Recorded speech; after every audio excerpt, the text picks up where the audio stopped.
दक्षिण कोरिया या ठिकाणी मोठा अपघात। लँडिंग करताना विमान धावपट्टीवरून घसरलं। 179 प्रवाशांचा मृत्यू। कोरियन आणि रशियन मीडियाचा हा दावा।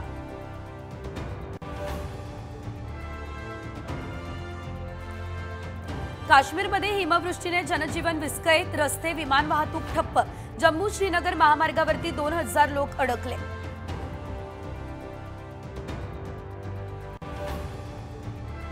शिमल्यात पसरली बर्फाची चादर। बर्फवृष्टीमुळे वाहतूक ठप्प। रस्ते निसरडे। अपघात वाढले। प्रवाशांच्या वाहनातून थेट उड्या।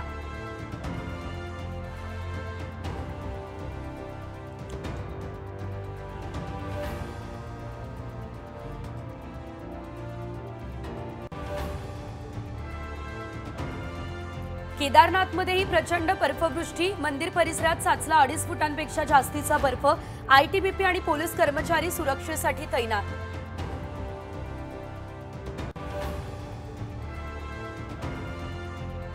अजित पवार 20,000 मतांनी पराभूत।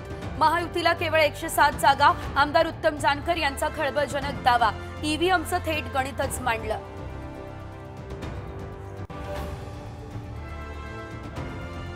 जळगावमध्ये अवकाळी पावसाचा फटका। केळीच्या बागा अडव्या तर मका आणि हरभरा पिकांचं मोठं नुकसान।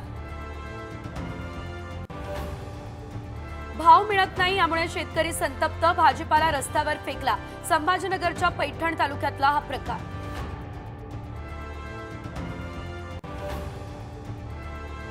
मुंबईसह पुण्यात सीएनजीच्या दरात मोठी वाढ। 2 महिन्यांमध्ये तिसऱ्यांदा दरवाढ।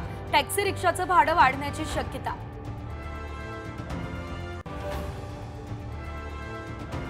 इंद्रायणी नदी पुन्हा फेसाळली। नदीपात्रात मैला मिश्रित सांडपाण्यानं प्रदूषण।